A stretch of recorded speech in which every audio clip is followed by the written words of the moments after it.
This channel does not promote any violent, harmful, or illegal activities. All content provided by this channel is meant for an educational purpose only.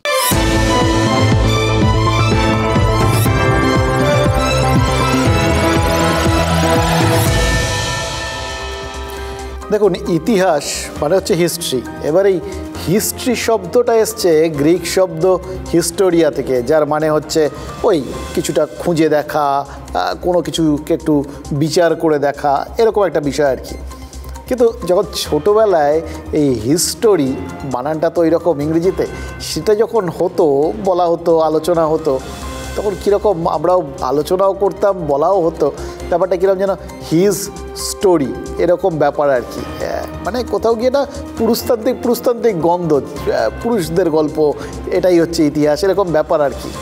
কিন্তু আমাদের লোকসভা ভোটটা বা আমাদের বাংলার ভোটটা সাম্প্রতিককালে তো হিস্টোরি মানে ইতিহাস যদি মনে রাখতে হয় তাহলে হিস্টোরি বলে না, হার স্টোরি বলে মনে রাখবে। কারণ মমতা বন্দ্যোপাধ্যায় 11 সালের পর থেকে এখানকার ভোটগুলোকে তো পুরোপুরি হার স্টোরি বানিয়ে রেখে দিয়েছেন।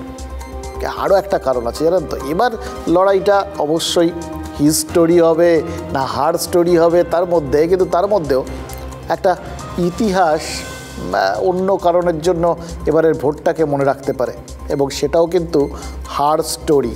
এবারের ভোটটাকে, এবারের লোকসভা ভোটটাকে ইতিহাস মনে রাখতে পারে এই সন্দেশখালীর মহিলাদের জন্য, তাদের আন্দোলনের জন্য।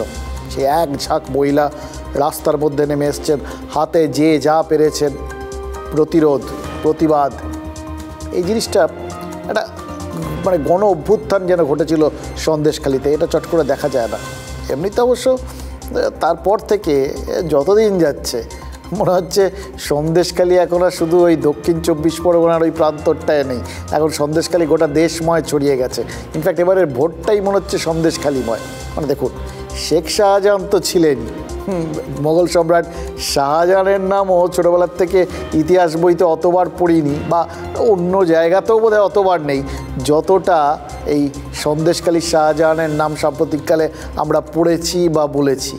রেখা পাত্রকে বসিরহাট লোকসভায় বিজেপি প্রার্থী করেছে, সেটাও তো একই কারণের জন্য, ওই নামটাকে মনে করিয়ে দেওয়ার জন্য।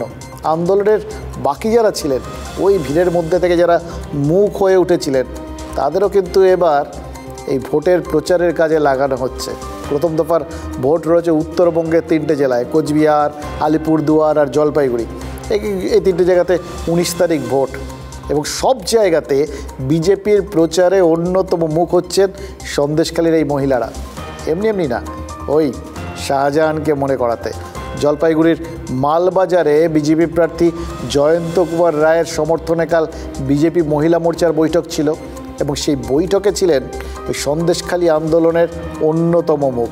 জলপাইগুড়িতে সভায় দাঁড়িয়ে শেখ শাহজাহান, শিবু হাজরা, উত্তম সর্দার, এরা যেই ডেকে পাঠাতেন, তাদের গোপন ডেরায় নিয়ে যেতেন, সেই সমস্ত অভিজ্ঞতার কথা শুনিয়েছেন ওই মহিলা। সন্দেশখালীর তৃণমূল নেতা, এখন তো বহিষ্কৃত, যাই হোক, কিন্তু তার এবং তার অনুগামীদের বিরুদ্ধে ভয়াবহ অত্যাচারের যে অভিযোগ ওই সন্দেশখালীর মহিলারা শোনাচ্ছেন, বা সেই সময় শুনেছিলাম যে কথাগুলো, সেগুলোই আবার যখন গোটা দেশে ছড়িয়ে যাচ্ছে, প্রত্যেকটা কেন্দ্রে কেন্দ্রে নতুন করে সেগুলো ছড়াচ্ছে, তখন মনে হচ্ছে কোথাও গিয়ে এই অভিযোগগুলোই বিজেপির এবারের ভোটের ট্রাম্প কার্ড। শেষ বেলায় ট্রাম্প কার্ড তো একদম শেষ দিকে পড়ে না, তাই পড়েছে মনে হচ্ছে। এবং এটার প্রচারটার মধ্যে দিয়ে ওই শুধু যত শাহজাহানের নাম মনে আসবে, যত ওরকম উত্তম সর্দার, শিবু হাজরাদের নামগুলো মনে আসবে, সামনে উঠে আসবে, ততই তো যে অভিযোগগুলো ওখানকার মহিলারা করেছিলেন, সেইটার পেছন এই বিষয়টা উঠে আসবে যে বাংলার মধ্যে, এই বাংলাতে একটা কোথাও মহিলারা নিরাপদ নন, এবং নিরাপদ শুধু নন না, তাদের সম্ভ্রম নিয়ে ছিনিমিনি খেলা হয়েছে, এই অভিযোগ তারা নিজেরা করছেন। আর তারপর তার সঙ্গে সঙ্গে বাকি যে জিনিসগুলো আছে, অর্থাৎ জমি দখল, সম্পত্তি দখল, টাকা পয়সা, এগুলো তো রয়েছে, ভেরি দখল, সব রয়েছে। মানে একটা সামগ্রিক নৈরাজ্য, সামগ্রিক অত্যাচার, বিনা বাধায় অত্যাচার, এবং দিনের পর দিন সেটা চালিয়ে যাওয়ার লাইসেন্স পাওয়া, এই সব কিছু প্রচারের অভিমুখ হয়ে উঠছে। তার কারণ একটাই, এটা যত বেশি প্রচারিত হবে তত বেশি প্রমাণ হবে যে কোথাও গিয়ে শাসন ব্যবস্থা ওই জায়গাটায় ব্যর্থ হয়েছিল। শাসক ব্যর্থ, অর্থাৎ তৃণমূল ব্যর্থ। যে তৃণমূল রাজ্য সামলাতে পারে না, তাদের ওই দেশ শাসনের ভার কী করে দেবেন? এই বক্তব্যই তো চারপাশে আস্তে আস্তে ছড়িয়ে যাচ্ছে বা ছড়িয়ে দেওয়ার চেষ্টা করছে বিজেপি। আর সেই জন্যই তো কাল জলপাইগুড়ির পর আজ কোচবিহারেও নিয়ে যাওয়া হয়েছিল এই সন্দেশখালী নির্যাতিতাদের। উদ্দেশ্য একটাই, একটা বিজেপির দিক থেকে যে জিনিসটা তারা বলতে চাইছে, তুলে ধরতে চাইছে, সেটাই এদের মুখ দিয়ে তুলে ধরা। কোথাও গিয়ে শাসন আর অপশাসনের ফারাক কী হতে পারে সেটা নিজেরা না বলে যদি একদম আঁখো দেখা হাল নিজেরা যারা মানে হাতে গরম যাদের কাছে উদাহরণগুলো উপস্থিত তাদের দিয়ে বলানো, যারা নিজেরা এই বিষয়গুলোর কোথাও গিয়ে শিকার হয়েছিলেন, তারা যখন বলেন তখন কথাগুলোর বিশ্বাসযোগ্যতা অনেক বেড়ে যায়। এবং সেই জন্যেই তারা তাদের মতো বলছেন এবং তারা রাজনীতি তাদের প্রচারের কোথাও গিয়ে মুখ করে দিচ্ছে। বেলের যে কেটে দিয়েছিল যে দাগ আছে, আর বিভিন্ন জায়গায় আমার সিগারেটের দাগ আছে, ওরা কারেন্ট শর্ট দেওয়া হয়েছে আমাকে, আমার উপরে প্রচুর নির্যাতন করেছেন, প্রচুর নির্যাতন করেছেন আমাকে আমাকে মারধরও করেছেন, আমাদের দোকানও ভেঙে দিয়েছে। সন্দেশখালীর মায়েদের প্রচুর প্রচুর অত্যাচার করেছে, সন্দেশখালীর মায়েদের এত পরিমাণ অত্যাচার করেছে যে বলে বোঝাতে পারবো না। আমরা যদি 24 ঘন্টা 24 ঘন্টা বলি আপনাদেরকে বলে আমরা শেষ করতে পারবো না। আমাদের পুরো দেয়ালে পিঠ থেকে গেছে, যার জন্য আমরা আন্দোলন করেছি। আমরা এখানে এসেছি সন্দেশখালী যে মায়েরা নির্যাতিত, আমরা নির্যাতিত, নিপীড়িত, লাঞ্ছিত, সব কিছু থেকে বঞ্চিত। শাসক দল মানে যা ওনাদের যেসব বাহিনীরা আমাদের উপর দিনের পর 10টা বছর অত্যাচার করে গেছেন, আমরা ভোট দিতে পারিনি, সম্ভ্রম নিয়ে খেলা করা হয়েছে। আমরা তার প্রতিবাদ জানাতেই সারা পশ্চিমবঙ্গ জুড়ে আমরা বেরিয়ে পড়েছি। অত্যাচারিত মুখ, প্রতিবাদী মুখ থেকে প্রচারের মুখ, এটা কিন্তু একটা ট্র্যাডিশান, জানেন তো আমাদের এই বাংলায় এই ট্র্যাডিশানটা কিন্তু রয়েছে। এটা হট করে এই নতুন সন্দেশখালী হলো এবং তারপরে এটা আমরা দেখলাম, এরকম কিন্তু ব্যাপারটা আদৌ নয়। খেয়াল করে দেখুন, ওই বাম আমলে যারা অত্যাচারিত হয়েছেন বলে অভিযোগ করেন, সেই সব পরিবারের সদস্যকে 21শে জুলাইয়ের মঞ্চে হাজির করে তৃণমূল। এবছর আমরা দেখেছি ওই তৃণমূলের শহীদ সমাবেশের মঞ্চে ছিলেন 1993-এ ওই মহাকরণ অভিযানে নিহত কর্মীদের পরিবারের সদস্যরা। অর্থাৎ অত্যাচারিত যারা হয়েছেন তাদের মুখ বারবার বরাবর এই রাজনীতির পণ্য। অত্যাচারের অভিযোগ ওই অত্যাচারিতদের মুখ থেকে শোনানোটা বরাবর রাজনৈতিক হাতিয়ার। তৃণমূল এতদিন যে হাতিয়ারটা ব্যবহার করেছে, এবার শুধু সেই হাতিয়ারে শান দিচ্ছে বিজেপি, এইটুকুই যা পার্থক্য। এবং এই পর্যন্ত বিষয়টা কিন্তু পরিষ্কার হচ্ছে, বোঝা যাচ্ছে যে এটা তো ট্র্যাডিশন ছিল, এটা অতীতেও হয়েছে, এবার হয়েছে। এবং কে এরকম হাতে যদি এরকম একটা পড়ে পাওয়া 14 আনার মতো বিষয় পেয়ে যায়, এবং যে জিনিসটা কোথাও গিয়ে গোটা রাজ্যের গোটা দেশের মানুষের কাছে এই নিরাপত্তা, এটা তো ভীষণ একটা স্পর্শকাতর বিষয়। এবং তার মধ্যে যদি সেটা মা বোনেদের নিরাপত্তার বিষয় হয়, তাহলে তো আর কোনো কথাই নেই। এই জায়গাটায় যদি একবার মানুষকে বোঝানো যায়, তাহলে তো কেল্লা ফতে। শাসনদণ্ডটা হাতে পাওয়ার জন্যেই তো এই এত কিছু লড়াই, এই লোকসভা ইলেকশন, রাজদণ্ড, শাসনদণ্ড, এইরকম ব্যাপার আর কি। এই পর্যন্ত বিষয়টা পরিষ্কার হচ্ছে। জটিলতা তৈরি হচ্ছে এর পর থেকে, যখন ওই কোট আনকোট অত্যাচারিতদের আমরা ওরা হয়ে যাচ্ছে। ভোটের অঙ্কে অভিযোগকারীদের আলাদা আলাদা চোখে দেখার এই টেকনিকটা অবশ্য নতুন কিছু নয়। আমরা ওরা, এটা তো বারবার আমরা দেখেছি। বাম আমলে যখনই যেখানে অত্যাচারের অভিযোগ উঠেছে, বিরোধী নেত্রী হিসেবে সেখানে ছুটে গেছেন মমতা বন্দ্যোপাধ্যায়। উন্নাও, হাথরাস, লখিমপুর খেরি, যেখানেই বিজেপি শাসিত রাজ্যের যেখানে যেখানে নির্যাতন বা দমন পীড়নের অভিযোগ উঠেছে, সেখানেই প্রতিনিধি দল পাঠিয়েছে তৃণমূল।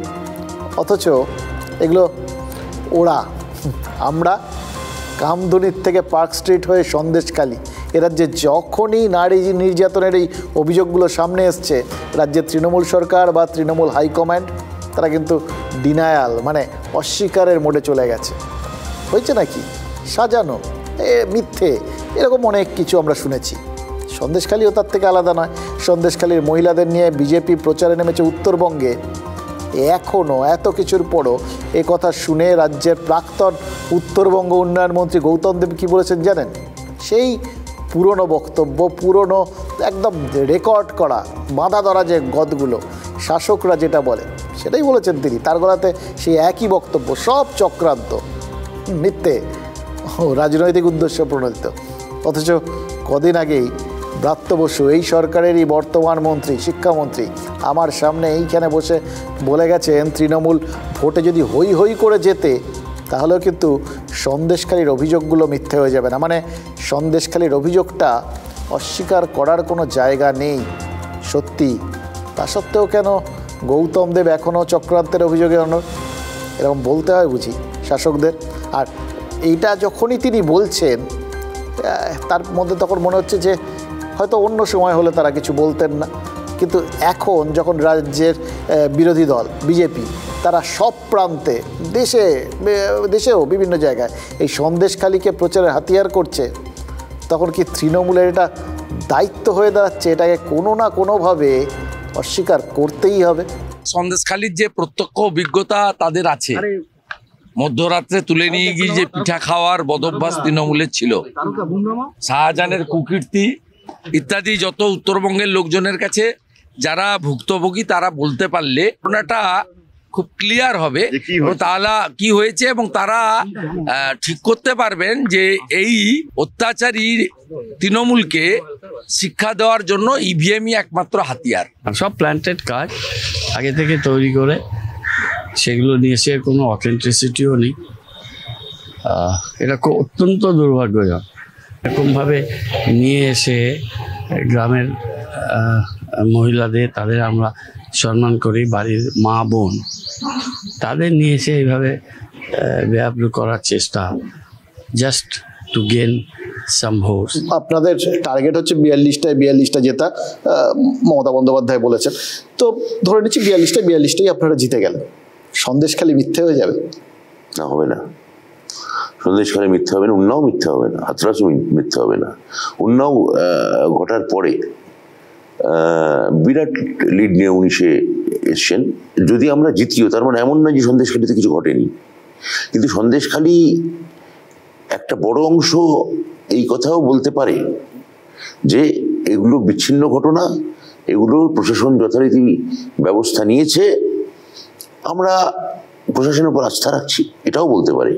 দেখুন, শাসক দল কিছু বললে বিরোধীদের তার উল্টো বলতে হবে, আর বিরোধীরা কিছু বললে শাসক দলকে তার উল্টো বলতে হবে, সে সত্যি হোক বা যাই হোক না কেন। কিন্তু এই যে একটা অদ্ভুত বৈপরীত্য সবসময় বজায় রাখতে হবে, এটাকেই বোধহয় রাজনৈতিক বাধ্যবাধকতা বলে। ধরুন বিজেপি, তারা সন্দেশখালির স্মৃতি জিইয়ে রাখতে সেখানকার মহিলাদের এই প্রচার মঞ্চে হাজির করছে। এবার এটাকে সঙ্গে সঙ্গে একটা রাজনৈতিক ব্যাখ্যা দিতে হবে। এর যদিও তারা এখানে এসে, ধরুন ব্রাত্য বসু, তিনি যদিও বলেছেন যে এখানে এসে যে ঘটনাটা মিথ্যে হয়ে যায় না, কিন্তু মিথ্যে হয়ে যায় না এটা বলার পরেও তার একটা অন্য রাজনৈতিক ব্যাখ্যা দেওয়া দরকার। অন্তত সেইটার যদি রাজনৈতিক ব্যাখ্যা নাও দেওয়া যায়, তাহলে যে প্রচার মঞ্চে এই মহিলাদের, নির্যাতিতাদের কোথাও গিয়ে হাজির করা হচ্ছে, এটার একটা রাজনৈতিক ব্যাখ্যা দেওয়া যায়। এটাই হচ্ছে রাজনৈতিক লড়াইয়ের ইস্যু। মানে ইস্যু যদি হয়ে যায় কোনো একটা বিষয়, সেটা সত্যি হোক বা মিথ্যে হোক, তাহলেও একটা পাল্টা দিতে হয়। যেরকম এখন এই বিজেপির ক্ষেত্রে, বিজেপির এই প্রচারের ক্ষেত্রে না হয় তৃণমূল কোনো একটা পাল্টা দিতে পারে, এটাকে রাজনৈতিক ব্যাখ্যা দিতে পারে, বিভিন্ন ঘটনাগুলো বলতে পারে। কিন্তু আদালতের নির্দেশ সম্পর্কে কী বলবে শাসক দল? রাজ্য তো আদালতে গিয়ে ধাক্কা খেয়ে গেল। আজ হাইকোর্ট জানিয়ে দিয়েছে তো যে এই সন্দেশখালিতে জোর করে জমি দখল থেকে শুরু করে ইডির ওপর হামলা, সব ঘটনা তদন্ত করবে সিবিআই। কলকাতা হাইকোর্টের প্রধান বিচারপতির বেঞ্চের পর্যবেক্ষণটা এক্ষেত্রে ভীষণ ইন্টারেস্টিং। আদালত বলছে যে ন্যায় বিচারের স্বার্থে নিরপেক্ষ তদন্ত প্রয়োজন, আর তাই বিভিন্ন অভিযোগ বিবেচনা করে আদালত সিদ্ধান্ত নিয়েছে যে সন্দেশখালির তদন্ত সিবিআই করবে। এবং আদালতের নজরদারিতে এটা খেয়াল রাখবেন, সেই তদন্ত 15 দিনের মধ্যে শেষ করে রিপোর্ট দেবে। আদালতের এই পর্যবেক্ষণ দেখার পর মনে হচ্ছে না যে এটাই আজ আমাদের প্রথম ইস্যু হওয়া উচিত? একটা ঘটনা সেটা আদালত নির্দেশ দিচ্ছে, তাদের পর্যবেক্ষণে, তাদের মানে তত্ত্বাবধানে পুরো তদন্তটা হবে, কত দিনের মধ্যে শেষ হবে সেটা বলে দিচ্ছে।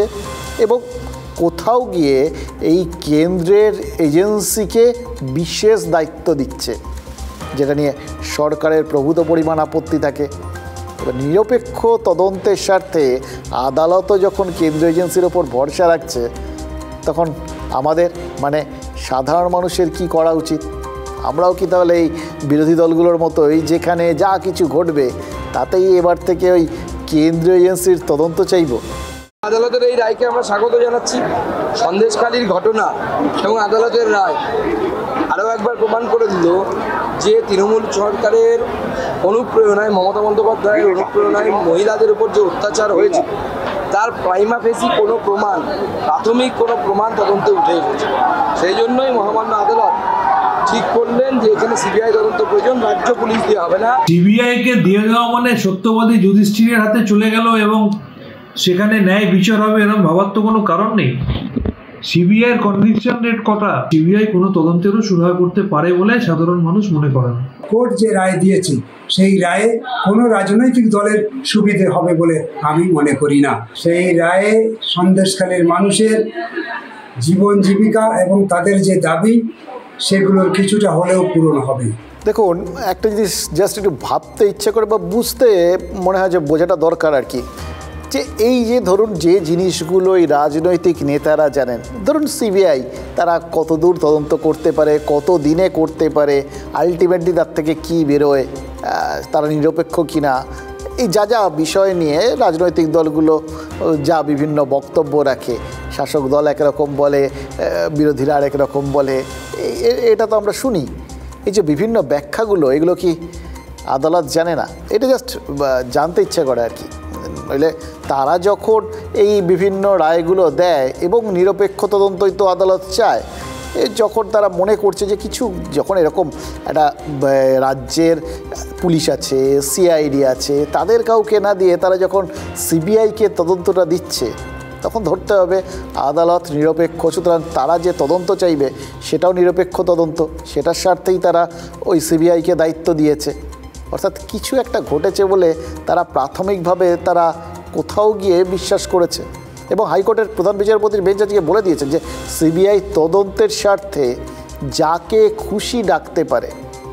তার মানে মমতা বন্দ্যোপাধ্যায় যেটা বলেছিলেন সেই যুক্তি এখানে খাটবে কি? মানে ধরুন তৃণমূল নেতৃত্ব বলেছিলেন যে এনআইএ নাকি বাছাই করা ভোট মেশিনারিকে ডিস্টার্ব করছে। কুণাল ঘোষ সেই সময় তো তথ্য, ছবি সব দেখিয়ে দাবি করেছেন যে বিজেপি নেতা জিতেন তেওয়ারির দেওয়া তালিকা ধরে ধরেই নাকি ওই ভূপতিনগরে তৃণমূল কর্মীদের গ্রেফতার করেছে এনআইএ। আর তারপরেই মমতা বন্দ্যোপাধ্যায় বলেছিলেন যে এই লিস্ট মিলিয়ে ধরপাকড়, এটা আসলে একদম তৃণমূল স্তরে তৃণমূলের যে ভোট মেশিনারি, যে ভোটের যে সিস্টেমটা যারা পুরোটা নিয়ন্ত্রণ করেন, সেটাকে পুরো ডিস্টার্ব করে দেওয়ার জন্য, তাদের সবাইকে এলোমেলো করে দেওয়ার জন্যই এই যাবতীয় চেষ্টা। আদালতের আজকের এই পর্যবেক্ষণের পর এই কথাগুলো কি আর বলা যাবে? আদালত তো সন্দেশখালিতে ওই বললাম যাকে ইচ্ছে তাকে তলব করতে পারবে বলে ছাড়পত্র দিয়ে দিয়েছে। সিবিআইয়ের কার্যকলাপের এবার যদি সমালোচনা করতে হয়, তারা কাউকে যদি ডেকে পাঠায়, কাউকে ধরপাকড় করে, এই সমস্ত বিষয়গুলোর যদি এখন সমালোচনা করতে হয়, তাহলে তো আদালতের বিরুদ্ধে তোপ দাগতে হবে বা আদালতের নির্দেশের বিরুদ্ধে আরও উচ্চতর আদালতে যেতে হবে। কিন্তু তার আগে উচ্চতর আদালতে যাওয়া মানে তাকে কাঠগড়ায় তুলতে হবে। কিন্তু বেসিকটা কি? তার মানে কোথাও গিয়ে যে বিষয়টা এর আগে এনআইএর ক্ষেত্রে বলা হচ্ছিল, সেই একই বিষয়ে এনআইএর ক্ষেত্রে বিজেপিকে তোপ দাগা হচ্ছিল, এক্ষেত্রে যদি আদালতকে তোপ দাগা হয় তাহলে তো একই ব্র্যাকেটে বিজেপি আর আদালতকে ফেলে দেওয়া হয়ে যাবে। সেটা সম্ভব নাকি? অবশ্য আমরা নিয়োগ দুর্নীতির ক্ষেত্রে বহু সময় আদালতের বিরুদ্ধে তোপ দাগতে দেখেছি তৃণমূল নেতৃত্বকে, কিন্তু এই ক্ষেত্রে সেটা কতটা সম্ভব আদালত তো বলেই দিয়েছে যে কোনো পদমর্যাদার লোককে ডাকতে পারবে। এই যে কোনো পদমর্যাদার বিষয়টাও কিন্তু খুব ইন্টারেস্টিং, খুব তাৎপর্যপূর্ণ। কারণ এই যে একটা নির্দেশ, এই পদমর্যাদার তোয়াক্কা করতে হবে না, এই যে ছাড়পত্র, এরপর তো সিবিআই বুথ স্তর থেকে জেলা স্তর বা রাজ্য স্তর বা প্রশাসন বা উচ্চ প্রশাসনিক স্তর, যে কোনো জায়গায় যে কোনো লোককে ডাকতে পারে না, তাহলে কে কোন স্তরে কতটা চাপে পড়ে যাবেন সেটা বলা কিন্তু খুব মুশকিল। এর মধ্যে বিভিন্ন স্তরের মধ্যে যদি এখন একটা চাপা টেনশন খেলা করতে শুরু করে বা চাপ তৈরি হয়ে যায়, তাহলে তো সেটা নির্বাচনের ক্ষেত্রে সেটা প্রস্তুতি হোক বা পরিচালনা একটা প্রভাব তো পড়তেই পারে, তাই না? তাহলে যেভাবে সিস্টেমটা চলার কথা ছিল সেটা একদম প্ল্যান মাফিক নাও চলতে পারে। এবার দ্বিতীয় বিষয়টা হচ্ছে, আদালত বলে দিয়েছে মানুষ সরাসরি সিবিআইয়ের কাছে অভিযোগ জানাতে পারবে, মানে মাঝের লেয়ারটাকে কিন্তু মুছে দিল আদালত। আর ঘটনাচক্রে এক্ষেত্রে আপনি ভাবতেই পারেন যে মাঝের লেয়ারটা কি? মাঝের লেয়ারটা তো পরিষ্কার রাজ্য প্রশাসন, মানে লোকাল থানা বা জেলা প্রশাসন এই এরকম। তো তাহলে এদের সরাসরি মুছে দিয়ে যখন সিবিআইয়ের কাছে সরাসরি পৌঁছানোর অনুমতি দিচ্ছে বা সেই কথাটা বলছে পর্যবেক্ষণে, তাহলে তো কোথাও গিয়ে সরাসরি পুলিশ প্রশাসনের ওপর অনাস্থা প্রকাশ করে দিল আদালত। এই বিষয়টা তো এইভাবে ব্যাখ্যা হতেই পারে। আর এই অনাস্থা রাজ্যকে কিন্তু আরও বেশি অস্বস্তিতে ফেলার পক্ষে যথেষ্ট।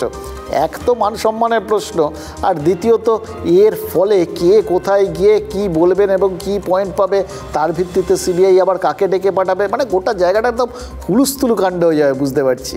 এই যে সরাসরি রাজ্য প্রশাসনকে এড়িয়ে একদম সোজা লোকাল টু সিবিআই একটা হাইওয়ে খুলে দেওয়া আর কি, এটার অর্থ হচ্ছে সন্দেশখালি নিয়ে ওঠা যাবতীয় অভিযোগগুলোকেই কিন্তু খানিকটা হলো শুরুতেই মান্যতা দিয়ে দেওয়া। সেটা যতই শান্তনুবাবুর মনে হোক যে এই বিষয়গুলো সিবিআই দায়িত্ব পেয়ে গেছে মানে সত্য প্রমাণিত হয়ে গেছে, এরকম না। সেটা তো অবশ্যই আদালতের সামনে সত্য প্রমাণ করতে হবে, সেটাই আলটিমেট, তার ভিত্তিতেই সব কিছু হবে।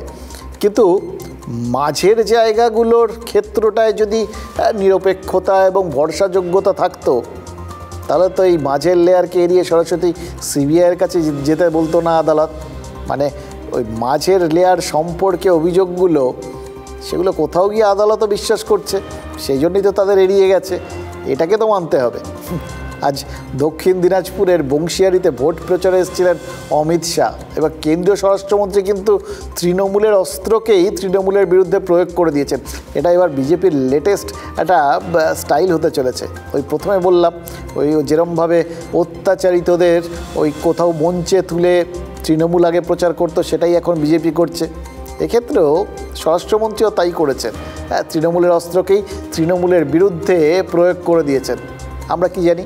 আমরা জানি যে শেখ শাহজাহানকে গ্রেফতার করেছে পুলিশ এবং তৃণমূল নেতারা কিন্তু রেগুলার বলে বেরিয়েছেন তখন থেকে এখন ওই ভোটের প্রচারেও বলছেন কেন্দ্রীয় এজেন্সি যেখানে ব্যর্থ সেখানে শাহজাহানকে খুঁজে বের করে তাকে গ্রেফতার করতে সফল রাজ্য পুলিশ। কে গ্রেফতার করেছে? রাজ্য পুলিশ। আজ অমিত শাহ বলেছেন শাহজাহান নাকি আত্মসমর্পণ করেছেন। গ্রেফতার নাকি আত্মসমর্পণ? এই যে শাহজাহানকে নিয়ে একটা পাল্টা বক্তব্য উঠে এলো, এই যে একটা পাল্টা ধারণা বা জল্পনা বা বিতর্ক যাই বলুন, এই যে অমিত শাহ তার বক্তব্যের মধ্যে দিয়ে সেটা তৈরি করে দিলেন, এটা কি রাজ্য পুলিশের কৃতিত্বকে খাটো করতে নাকি তৃণমূলের একটা বিতর্ক হলে তো কোথাও গিয়ে হাওয়াটা এলোমেলো হয়ে যায়? তাতে কি তৃণমূলের পাল থেকে প্রচারের হাওয়াটা যাতে কিছুটা হলেও সরে যায় সেই জন্যেই কি অমিত শাহ এরকম একটা বক্তব্য রাখলেন? सालों तक आपके नाक के नीचे महिलाओं पर अत्याचार होता रहा, तृणमूल कांग्रेस के गुंडे अत्याचार करते रहे। जब इसको पकड़ने गए ईडी पर पथराव किया, जब हाई कोर्ट ने कहा तब सरेंडर किया। मैं आज ममता दीदी को पूछना चाहता हूं, कुछ तुष्टीकरण कर वोट लेने के लिए संदेश खाली के गुनहगारों को लिए आप बचा रही हो, मगर पूरे बंगाल की माताएं बहनें ये देख रही है, जान गई है कि आप संदेश खाली के गुनहगारों के साथ